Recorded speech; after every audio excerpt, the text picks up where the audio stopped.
حضرت یحییٰ ابن معاذ فرماتے ہیں زیادہ روٹی نہ کھایا کرو، دل سخت ہو جائے گا، تمہاری طلب ہی صرف روٹی رہ جائے گی، کھانا ہی رہ جائے۔ حضرت عیسیٰ علیہ السلام فرمانے لگے زیادہ نہ بولا کرو، اپنے جملوں کو بے وقت نہ کرو، اپنے لفظوں کی قدر پہچانو۔ جو لوگ زیادہ بولتے ہیں ان کے دل سخت ہو جاتے ہیں۔ آپ کی باتیں تھوڑی ہوں، معنی خیز ہوں، حکمت امیز ہوں، تھوڑے جملے ہوں، جچی تلی نپی شستہ شائستہ گفتگو ہو، وہ کیا کرے گی؟ وہ دل کو نرم کرے گی۔ حضرت بشر حافی رحمت اللہ علیہ بغداد کے پیر تھے، ننگے پاؤں چلا کرتے، اور اللہ نے انہیں یہ کمال دیا تھا کہ جب تک وہ بغداد کی گلیوں میں ننگے پاؤں چلتے تھے کچھ جانور گوبر بھی نہیں کرتا تھا۔ اتنا بڑا صوفی، بغداد کا ایک تاجر کہتا مجھے نہیں بابا اچھا لگتا تھا۔ کیوں جی؟ کہتے اس لیے کہ بابا جی نہ جمعے والے دن فرض پڑھ کے گھر چلے جاتے تھے، باقی نماز نہیں پڑھتے تھے۔ دیکھیں میرے ایک بچے کو میرے پاس کچھ لوگ آئے، کہنے لگے کہ طالب علم دے رہے مسجد میں ہماری میں نماز پڑھا دے، بچہ بھیج دیا۔ کچھ عرصے کے بعد شکوہ کرنے آ گئے، کہنے لگے نہ عصر کی پہلی 4 سنتیں پڑھتا ہے نہ عشاء کی۔ تو میں نے کہا بھائی جان، جس چیز کو رب رسول پابند نہیں کرتے آپ اس چیز کا کیوں پابند کرتے ہیں؟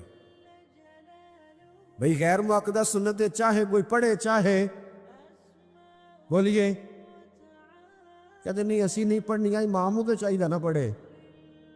میں کہا سبحان اللہ، جو پابندی آپ اپنے پہ نہیں لگاتے وہ امام صاحب پہ کیوں لگاتے ہو؟ اس لیے کہ مولوی غریب ہوتا ہے، جو مرضی جس کا دل آئے کہہ جائے، یہ وجہ ہے صرف۔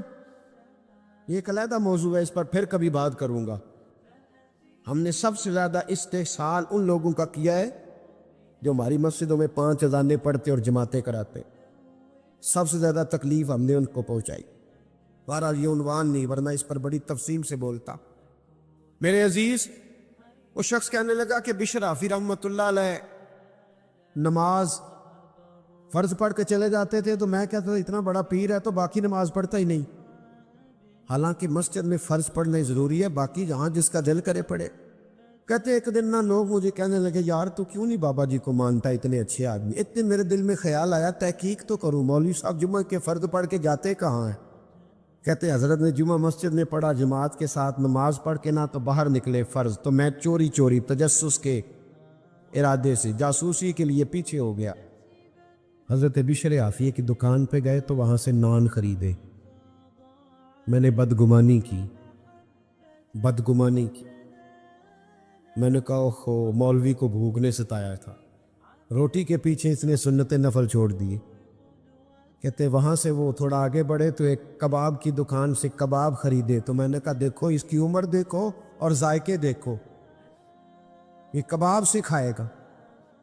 کہتے وہ نان اور کباب لے کے جنگل کی طرف گئے تو میں نے تیسری بدگمانی کی، میں نے کہا اب سبزے پہ بیٹھ کے کھائے گا۔ لیکن تھوڑا سا وہ آگے گزرے تو کچی آبادی آ گئی۔ کچی آبادی میں کمزور گھر، کمزور، اتنی تو ہمتیں ہو میری کم سے کم بلند کہ شاہوں کے تاج فقط اشاروں سے چھین لوں، اور جتنے غریب گھر ہے اجالوں سے دور دور، اتنی ہی روشنی میں ستاروں سے چھین لوں۔ اللہ کرے ایسا ہو۔ کہتے ہیں کہ وہ کمزوروں کے گھر جہاں چراغ بھی کم جلتے ہیں، ایک گھر کا دروازہ باہر سے بند تھا۔ حضرت بشر حافی گئے، کچا مکان اور باہر سے تالا کھولا، کنڈی کھولی، میں بھی پیچھے تھا۔ جب وہ اندر داخل ہوئے تو میں سوراخ میں دیکھنے لگا، ایک نابینا اور فالج زدہ بوڑھے بزرگ بیٹھے اور ان کے منہ سے پانی نکلا ہوا ہے۔ کہتے جناب بشر حافی، بہت سارے مریدوں کے پیر، کہتے وہ آگے بڑھے، مٹکے سے پانی پیالے میں ڈالا، اور پھر بابا جی نے اپنی پگڑی کھول کے پانی میں بھگو کے اس بزرگ کا منہ صاف کیا، اور کہتے پھر اتحیات کی حالت میں بیٹھ گئے۔ پہلے پانی پلایا اور پھر نان اور کباب کا پہلا لقمہ توڑ کے بابے کے منہ میں رکھا اور کہنے لگے بابا جی ناراض نہ ہونا، جمعے والے دن ذرا آنے میں دیر ہو جاتی ہے، ابھی تو میں نے نفل اور سنتیں بھی ادا کرنی ہے۔ وہ شخص کہتا ہے میں باہر کھڑا تھا، میری چیخیں نکلنے لگ گئی، میں رونے لگا، آنسو بند سبق کا توڑ کے باہر آ گئے۔ حضرت بشر حافی نے جب یہ کہا تو بزرگ رو پڑے، کہنے لگے بشر 14 سال ہو گئے، 14 سال تو روز میری روٹی لے کے آتا ہے، پتہ نہیں میری زندگی کتنی لمبی ہے، میں کب تک بوجھ بنا رہوں گا۔ کہتے حضرت بشر حافی نے آنسو صاف کیے اور کہنے لگے بابا چپ کر، یہ جو سارا زمانہ میری عزت کرتا ہے تو یہ نفلوں کی وجہ سے نہیں کرتا، یہ میرے چلوں عبادتوں کی وجہ سے نہیں کرتا۔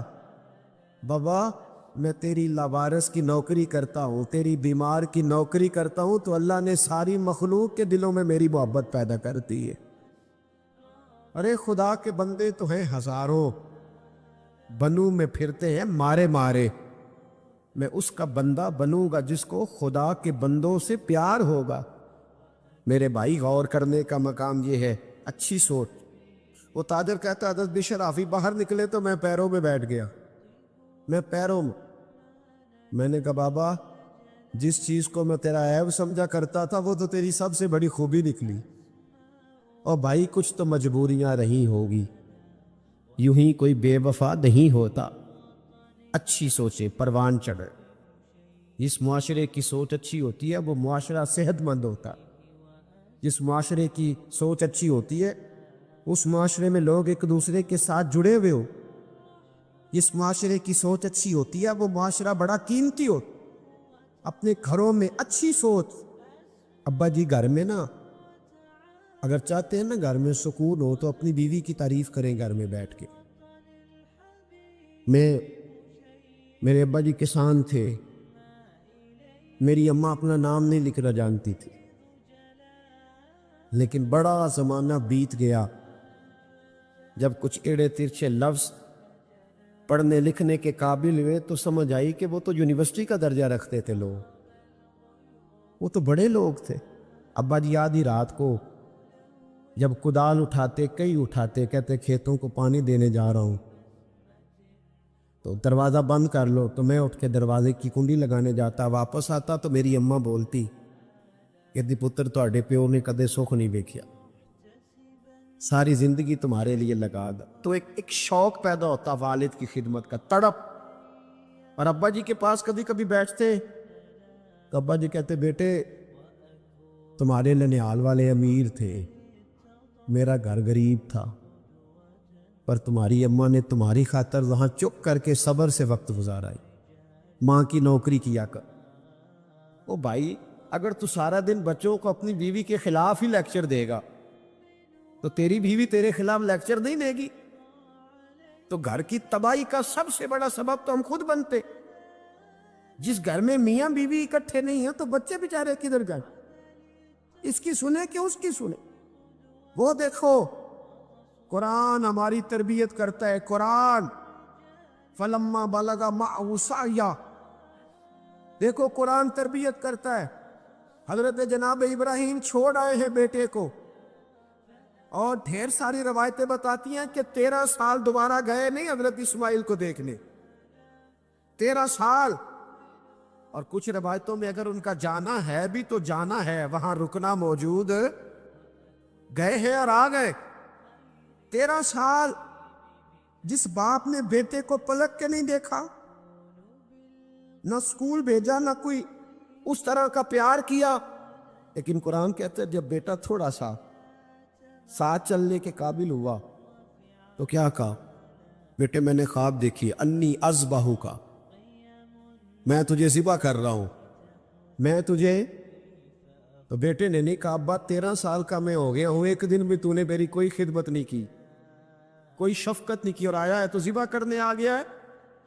تمام مفسرین کو دیکھ لے، اور تفصیل سے پڑھنا ہو تو علامہ اسماعیل حقی علیہ رحمہ کی تفسیر روح البیان کھولے، علامہ اسماعیل حقی فرماتے ہیں کہ جناب ہاجرہ نے اپنے بیٹے کے دل کی گہرائیوں میں بات اتار دی تھی کہ بیٹا خبردار، اپنے ابا کے بارے میں برا نہ سوچنا، تیرا باپ معمولی آدمی نہیں ہے، انہیں تو اللہ نے اپنا خلیل بنایا ہوا ہے۔ یہ فیضان نظر تھا، یہاں کے مکتب کی کرامت تھی۔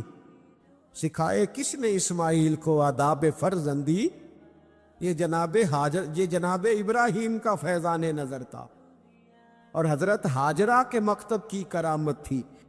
سکھائے اس نے اسماعیل کو آداب فرزندی۔ لیکن اماں بچے کو پیدا کرتی ہے، پالتی ہے، جوان کرتی ہے، خود بہو لے کے آتی ہے، پھر وہی اماں اگر 10 منٹ اپنے بیٹے کو اب اس کی بیوی کے پاس سے اٹھا کے لاتی ہے نا کہ بیٹے ادھر آ 2 منٹ میری بات سن، تو بہو سوچنے لگ جاتی ہے میرے خلاف ہی پراپوگنڈا ہو رہا ہے۔ بھئی وہ پہلے دن ملاقات ہوئی ہے، اس کا بیٹا ہے، اس نے جنا ہے، اس نے پالا ہے، تجھے پال کے تیرے خلاف ہی بات کرنی تھی اس نے۔ اپنے گھر میں مثبت سوچ کو پروان چڑھائیں، مثبت سوچ۔ اور جہاں تک ساس کا تعلق ہے، ہم تو بچپن سے بچی کو کہتے ہیں کہ ساس ظالم ہوتی ہے، کہتے نہیں ہیں؟ جب تو جائے کہ سسرال تو لاگے پتہ جائے گا، کیوں؟ ساس ڈائن ہوتی ہے، کھا جائے گی وہ، کیوں مثبت سوچ نہیں دیتے؟ اور اگر کبھی اماں کے پاس بیٹا بیٹھا ہے تو بیٹی آئی ہے، بہو آئی ہے، اس نے کہا ذرا 2 منٹ میری بات سننا، بھی میاں بیوی کی بہت ساری پرائیویسی ہوتی، ان کی زندگی ہن لباس لکم وانتم لباس لہن، ایک دوسرے کا پردہ ہوتے۔ سمجھ آ رہی ہے نا میری باتوں کی؟ اب اگر کبھی لے گئی بیوی اٹھا کے خاوند کو تو اماں کہتی ہے بس میرے خلاف ہی بات ہو گئی۔ اتنا منفی ذہن، اور یہ ہم نے بنایا ہے۔ ذہنوں کو مثبت کرے، اچھا سوچے، اچھی سوچ کو پروان چڑھائے۔ ہاں ایک بات اور کہہ جاؤں، طلاقیں بڑی ہو رہی ہے، بہت زیادہ شرح ہے طلاقوں کی، اور طلاق کی سبب عورت نہیں ہے، مرد ہے۔ عورت بیچاری کی تو عقل آدھی ہے، وہ تو بیوقوفی کرے گی، آدھی ہے نا عورت کی عقل، تو خامد صاحب کی جی ذمہ داری کس کی زیادہ ہے؟ ناراض ہو گئے آپ لوگ؟ چلے ہو جائے، کوئی بات نہیں، میں تو بات صحیح کر رہا ہوں۔ پوری کس کی ہے؟ تو پھر گھر کس نے بتانا ہے؟ اللہ تعالیٰ نے طلاق کی گرہ کس کے ہاتھ میں رکھی؟ تو پھر جو روز گرہ کھولتا ہے غلطی اس کی ہے نا۔ خامد کا بڑا حوصلہ چاہیے، بڑا حوصلہ، بڑا حوصلہ، حوصلہ بڑا کرے اپنے گھر کے اندر۔ اگر وہ چاہتا ہے ماحول اچھا رہے تو وہ حوصلہ بڑا رکھے۔ اس کی تو عقل آدھی ہے بیچاری کی، تیری تو پوری ہے نا۔ تجھے چاہیے تھا برداشت کرتا، تو اس کے برابر آ گیا، وہ تو مجبور ہے۔ اس بیچاری کو تو سمجھ، دیکھے نا ایک بچہ چھوٹا ہے تو وہ کہہ رہا ہے کہ ابا جی میں نے گرمی میں ہی باہر جانا ہے، گرمی میں، تو اس کو تو پتہ نہیں گرمی کتنی ہے، تو ابا جی کو تو پتہ ہے نا، تو وہ چھوٹا ہے۔ عورت کی عقل بھی چھوٹی ہے، تو وہ تو بیچاری کچھ ایسے کام کرے کہ مجبور ہے۔ بہت بڑا نام ہے حضرت ابو الحسن کرکانی کا، بڑا نام ہے۔ محمود غزنوی ان کا مرید تھا۔ یہ تو بادشاہ کی بات ہے نا جی، ہمارے کسی آج کل کے کسی پیر کا مرید ہوتا محمود غزنوی تو انہیں پوسٹر لوا لینا سب، کہنا ہے بھی میری کرامت ہے بھی گنیا کرو۔ جس طرح آپ نہیں پوسٹر لگائے ہوئے فلانے کو آرام آ گیا سارے دم کرانے آ جاؤ، جیڑے محرم راز حقیقت دے وہ تے راز حقیقت کھول دے ہی نہیں۔ آج جنہ ویکھیا نہیں وہ کرن گلاں، جنہ ویکھ لیا وہ تے بول دے ہی نہیں۔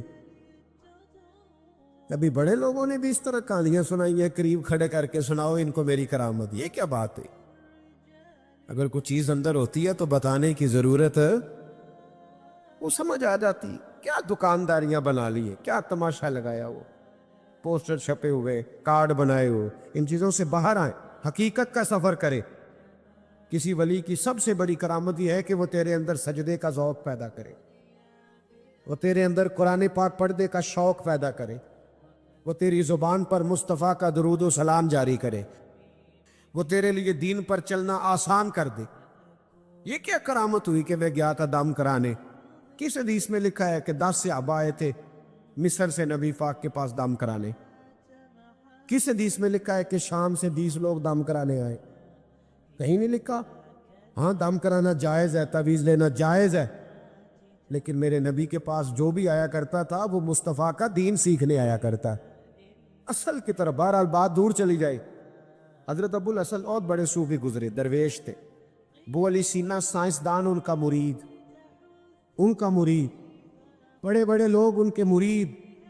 محمود غزنوی عقیدت مند، لیکن حضرت کی زوجہ کی طبیعت میں کچھ تلخی تھی۔ توجہ ہے میری بات پر؟ اگر نوجوان میری آج اس بات کو، شادی شدہ نوجوان اس بات پہ تھوڑا غور کریں گے تو انہیں نا دل ٹھنڈا کرنے کا موقع ملے گا۔ میں اتنا باعمل تو نہیں ہوں، لیکن لگتا ضرور ہے کہ یہ بات ذہن میں آئے گی نا آپ کے، تو کچھ فائدہ دے گی۔ اللہ تعالیٰ آپ کو جزا دے۔ اب آپ بیٹھے رہیے، پیسے نہ لائیے گا، اللہ آپ کو خوش رکھے، اللہ تعالیٰ آپ کو برکت دے۔ اس کے بغیر بھی کام چلی جاتا ہے الحمدللہ، تو کوئی ایسا مسئلہ نہیں ہے۔ اس سے بھی تھوڑا سا بچنا چاہیے۔ جب آپ برسر اسٹیٹ پیسے دیتے ہیں نا اس طرح کر کے، تو پھر وہ بندہ نہیں اچھا لگتا جو نہ دے رہا ہو۔ تو اس لیے ماحول ایک جیسا رہنے دے۔ کسی کی خدمت کرنا، وہ سارا کچھ کرنا، وہ سنت ہے، اس میں اختلاف نہیں، لیکن برسر اسٹیج نا استحصال ہونے لگ جاتا، پھر غریب آدمی سامنے نہیں بیٹھتا، پیچھے ہو کے بیٹھتا کہ نہ میرے کو دتھی ہوتی تو میں بھی اگے بیٹھا۔ اس لیے مہربانی فرمائے ان چیزوں سے اگر پرہیز ہو جائے برسر اسٹیج تو فائدہ ہوگا باللہ۔ اللہ ہمیں توفیق عمل عطا فرمائے، آمین تو کہہ دے۔ میں بس بات سے بیٹھنے کی طرف آ رہا ہوں۔ حضرت ابو الحسن رحمۃ اللہ علیہ سے ایک شخص مصر سے ملنے گیا یا یمن سے ملنے گیا، اس نے 2-3 مہینے کا سفر کیا، حضرت کے دروازے پہ دستک دی، تعریف سے ان کے آیا، دستک دی تو اندر سے بی بی صاحبہ بولی، اماں جی کون ہے؟ طبیعت میں تلخی تھی، کون ہے دروازے پہ؟ نے کہا اماں جی میں حضرت کا عقیدت مند ہوں، تو بڑی دور سے آیا ہوں۔ تو اماں کہنے لگی تجھے بھی کوئی کام نہیں جس طرح انہیں کوئی کام نہیں، فارغ ہے تو بھی؟ کہتا ہے میں تو بڑا ذہن میں زاویہ بنا کے آیا تھا، ذائچہ سارا ٹوٹ گیا۔ کہا چلے اماں جی میں اب آ گیا ہوں تو مہربانی کرے بتا دے کہاں ہے؟ تو کہنے لگی وہ جنگل میں 10-12 فارغ لوگ اس کے پاس بیٹھے ہوں گے، اللہ ہو رہی ہوگی، تو بھی چلا جا بھائی، اور اب دروازہ نہ کھٹکھٹانا۔ وہ کہتا ہے کہ وہ میرے اندر سے وہ بات تو نکل گئی، میں نے کہا اس شخص کا گھر میں ہی کوئی حال نہیں، میں نے کیا عقیدت کر دی ہے، لیکن چلو آیا ہوں تو مل لیتا ہوں۔ کہتے میں جنگل کی طرف منہ کیا، شام ہو گئی تھی، میں نے دیکھا کہ حضرت ابو الحسن خرقانی شیر پہ بیٹھے، شیر انہیں گھر چھوڑ دیا۔ میرے اندر سے پھر بدگمانی نکلی، میں نے کہا دیکھو زوجہ قابو آتی نہیں، شیر میں قبضہ کیا ہوا ہے۔ اللہ تعالیٰ اپنے بندوں کو یہ کمال دیتا ہے۔ ترمذی کے لفظ ہے اتقوا فراست المومن فَإِنَّهُ يَنْظُرُ بِنُورِ اللَّهِ۔ نبی پاک علیہ السلام نے فرمایا مومن کی فراست قلبی سے ڈرو، وہ تو اللہ کے نور سے دیکھ لیتا ہے۔ مومن کس سے دیکھتا ہے؟ اللہ کے۔ فَإِنَّهُ يَنْظُرُ بِنُورِ اللَّهِ، بے شک وہ اللہ کے نور سے دیکھتا ہے۔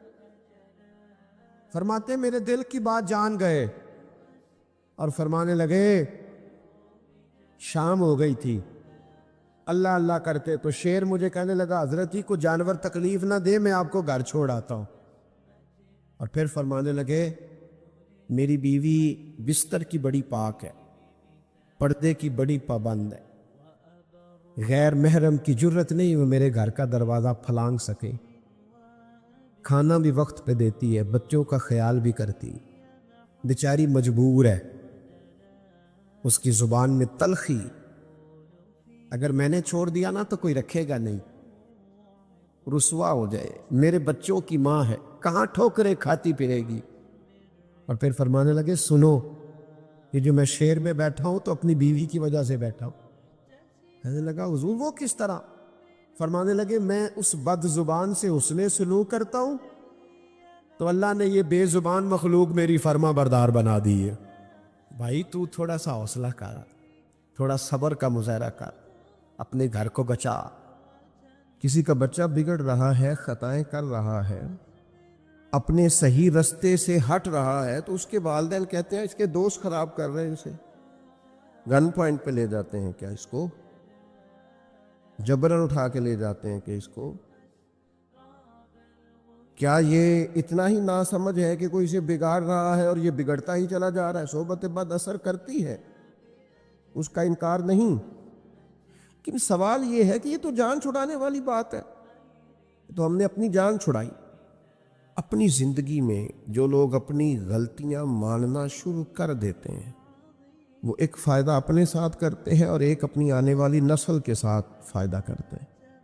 ان کو پتہ چلتا ہے کہ ہمارے بزرگ ہمیں یہ کہہ رہے ہیں، ہمارے والدین کہ بیٹا یہاں میں بھول گیا تھا اور میری اس غلطی کی بنیاد پر مجھے یہ نتائج بھگتنا پڑے اور بہت ساری چیزوں پر میں بہت سارے لوگوں سے پیچھے رہ، یہ خطا نہ کرنا زندگی میں۔ لیکن وہ ہمیں اپنی تعریفیں سنانے سے فرصت ملے تو اپنی غلطیوں کی طرف جائیں۔ ہمیں آئینہ ہر روز ہمارا ہی حسن ہمیں ہی دکھاتا رہتا ہے، اگر ہمیں کہیں کوئی کمزوری نظر آئے تو تب ہے نا۔ صوفیاء کرام کے سرخیل ہیں حضرت مجدد الفسانی رحمۃ اللہ علیہ، تو شیخ سے کسی نے کہا خوش بخت انسان کون ہوتا ہے؟ تو مجدد صاحب فرمانے لگے جسے اپنی غلطیاں نظر آنی شروع ہو جائیں۔ خوش بخت ہے وہ آدمی جس کو اپنے گریبان میں منہ ڈالنے کا شوق پیدا ہو، خیال آئے تو اس کی تربیت شروع ہو جاتی ہے۔ لیکن جو ہر بات، میں ایک چھوٹی سی بات آپ کی خدمت میں عرض کروں، میں آپ اس سے اختلاف کر سکتے ہیں، تو میرا تجربہ یہ ہے، میں نے تعلیمی زندگی گزاری ہے، میرا تجربہ یہ ہے کہ جو نہیں نہ پڑھا اپنی وجہ سے نہیں پڑھا، کہے بعد میں وہ کہ جو خاندانی مسائل بڑے تھے، مجبوریاں بڑی تھیں گھر کی، کہے جو جس نے کہنا ہے کہے، پر میں یہ بات ماننے کو تیار نہیں ہوں، اس لیے کہ میں نے اپنی زندگی میں دیکھا جنہوں نے پڑھنا تھا نا وہ پارٹ ٹائم جاب بھی کرتے تھے اور پڑھائی بھی کرتے تھے۔ وہ میں خود، ہم دوست جایا کرتے تھے، اب تو میں نے کبھی یہ سنا بھی نہیں، لیکن یہ جو لوگ بڑی عمر کے ہیں انہیں پتہ ہوگا، آدھی قیمت پر کتابیں مل جاتی تھی اور پھر اس کو جا کے دوبارہ بیچ کے آتے تھے، وہ پھر 25% قیمت ملتی تھی اس کی اگلے سال۔ تو اس طرح سے سمٹے ہوئے خرچوں میں اور اس طرح اخراجات کی کفایت شاری میں لوگ پھٹیوں پر بیٹھ کے پڑھتے رہے، اور بہت ساری مائیں بستہ لے کے دینے کی پوزیشن میں نہیں ہوتی تھیں، تکیے کے غلاف میں پہنی ہوئی کتابیں، اور 3 دوستوں نے مل کے ایک چٹائی خریدنے کا پلان بنا لیا، اس پر بیٹھے ہوئے اور پھر ایک دوات کے ساتھ 3 قلم اسی دوات میں ڈبو کر وہ اپنا اپنا کام کرنے والے، اور ایک دوسرے پر احسار بھی کیا جا رہا ہے، تو پین میں سیاہی بھرنے کا احسار کیا جا رہا ہے، کسی کو دی بھی جا رہی ہے تو کہا تھوڑی گاچی دے دو تاکہ میں بھی اپنی پھٹی کو صاف کر لوں۔ لیکن یہ پڑھتے پڑھتے لوگ چھوٹی کتابوں پہ پڑھتے پڑھتے انہوں نے بڑے بڑے انقلاب برپا کر دیے۔ ہم یہ دیکھتے رہے کہ اپنی کمزوریوں کی وجہ سے لوگ پیچھے رہ گئے جو رہ گئے، ورنہ جن لوگوں نے تھوڑی سی بھی توجہ کی اللہ تعالیٰ نے ان کی مدد فرمائی۔ زندگی میں جو جس مقام پر بھی کھڑا ہے، وہ بھی بیٹا ہے یا والد بن چکا ہے، وہ بھی شاگرد ہے یا استاد کے منصب پر فائز ہو چکا ہے، وہ ابھی طالب علم ہے یا عملی زندگی میں کسی شعبے کے ساتھ منسلک ہو چکا ہے، اگر وہ چاہتا ہے کہ اگلی زندگی میں کم از کم ناکام نہ ہو تو پیچھے جو اس سے کوتاہیاں ہو گئی ہیں ان کا اعتراف کرنا شروع کرے۔ ضروری نہیں اس کے پوسٹر چھپائے اور لوگوں کو بتائے، وہ اپنے آپ سے تو گفتگو کرے، اپنے رب کے حضور تو حاضر ہو کے اپنی غلطیوں کو مانے، وہ تسلیم تو کرے کہاں کہاں اس سے خطائیں رہ گئی ہیں، کہاں کہاں اس سے غلطیاں رہ گئیں، کہاں کہاں وہ بھول گیا، کہاں کہاں اس نے سمجھنے میں اور اپنا شعور بلند کرنے میں دیر کر دی۔ جب تک اعتراف جرم نہیں ہوگا اتنی دیر تک غلطیوں کی تربیت ہو سکتی۔ دیکھو کیا کہتے ہیں، ربنا ظلمنا انفسنا، اللہ ہم نے زیادتی کی ہے اپنی جانوں پر، وَإِن لَمْ تَغْفِرْ لَنَا، اگر تو نے معاف نہ کیا، وَتَرْحَمْنَا، اور ہم پر رحم نہ فرمایا، لَنَكُونَنَّ مِنَ الْخَاسِرِينَ، پیچھے تو جو ہونا تھا وہ ہو گیا، اور اگر آئندہ بھی کرم نوازی نہ ہوئی تو ہم تو نقصان والوں میں ہو جائیں گے، نقصان تو بڑھے گا، روز گھاٹے میں جائیں گے۔ ہم جب تک تسلیم نہیں کرتے، مان لو سیاستدانوں تم سے غلطیاں ہوئی ہیں، تمہیں موقع ملے تھے، تمہارے پاس وقت تھا، مانو کہ تم سے غلطیاں ہوئی ہیں۔ وہ جس کا بیٹا اس کے سامنے تلخ بولتا ہے اور پھر رات کو وہ بستر میں منہ دے کے روتا ہے، وہ کیوں نہیں مان لیتا کہ اسے غلطیاں ہوئی ہیں؟ وہ ایک دفعہ اپنے بستر میں منہ دے کے یہ کیوں نہیں سوچتا کہ کبھی اس کے ابا جی بھی کہا کرتے تھے بیٹا میں تیری طرف سے تکلیف میں؟ کیوں نہیں تسلیم کرنے کو تیار کہ میں اسے کسی کے سپرد کر کے نا تو چچا کے ساتھ اسکول چلا جا اور میں دوستوں کے ساتھ کھانے چلا گیا تھا، میں نے اپنے بچوں کو وقت ہی نہیں دیا۔ یہ کوتاہیاں ہم کب تسلیم کریں گے؟ چھوٹا آدمی ہوں اور کمزور ہوں، کوئی ایسی بات نہیں کرنا چاہتا، لیکن میرا دل کرتا ہے ادب سے عرض کروں کہ دین کے دعوے کرنے والوں تم سے غلطیاں ہوئی ہیں، ممبر و محراب کے وارثوں تم سے کوتاہیاں ہوئی ہیں، مسند ارشاد پر بیٹھ کر پیری مریدی اور اچھے اسباق پڑھانے والوں تم سے خطائیں ہو گئی ہیں۔ تم نے قوم کو جس تعویذ گنڈے پہ لگایا تھا، تم نے قوم کو جو چیزیں خود سے سکھائی تھیں، تم نے کیوں نہیں بتایا کہ ہم تو ناقل ہیں، اللہ کے عاجز بندے ہیں، قرآن و سنت پڑھیں گے اور تمہیں سنا دیا کریں گے، ہم تو صرف ناقل ہیں، یہاں سے نقل کر کے تم تک پہنچانے والے، ہم تو تمہیں خیر بتائیں گے، اللہ کی بارگاہ کا رستہ دکھائیں۔ تم نے کیوں نہیں اس کو سمجھا؟ ہم اپنی کوتاہیاں کب قبول کریں گے؟ ساری غلطیاں سیاستدانوں کی تو نہیں ہوتی۔ پتہ تھا ووٹر کو کہ یہ پہلے کس پارٹی میں تھا، اس کو پتہ تھا کہ اس کا اعتبار نہیں ہے، خدا جانے جیت کے بھی کس پارٹی میں جائے گا، پتہ تھا۔ تو کیا یہ کوئی دھندا ہے؟ کیا یہ کاروبار ہے؟ کیا آپ جانتے بوجھتے ہوئے اپنے ہاتھ سے زہر کھائیں اور بعد میں کہیں کہ میری انتڑیاں کٹ کے باہر آ رہی ہیں، تو جب کھایا تھا تو یہ تو ہوگا سارا کچھ؟ ہمارے کچھ دوست ہیں محبت کے ساتھ رمضان میں کچھ اپنی بساط کے مطابق جو ہمیں نظر آتا ہے کہ یہ ہمارے جاننے والوں میں کوئی غریب آدمی ہے، تو بڑی معمولی سی چھوٹی سی خدمت ہم کرنے کی کوشش کرتے ہیں۔ تو میں یہ 1-2 دن پہلے عصر کی نماز کے لیے سیڑھیاں چڑھ رہا تھا مسجد کی، تو ایک بوڑھے نے مجھے آواز دے کے کہا حضرت جی السلام علیکم، اور پھر غریب آدمی تو وہ بات بھی کرتا ہے تو اس کے لفظ بھی کانپتے ہیں۔ میں نے کہا جی آپ کیا کوئی پریشانی ہے؟ کہنے لگے وہ جیڑا رمضان چ راشن لبدا ہے پہلے نہیں لب سکتا۔ تو میں ان کا بازو تھام کے ان کو کونے پہ لے گیا، میں نے کہا پریشان ہے؟ ان کے آنسو بے اختیار ٹپ کے کہنے لگے منڈے دی کل 40,000 تنخواہ ہے تے 34,000 گیس دا بل آ گیا۔ تو اب یہ ہے کہ اس کو مینج کرنا۔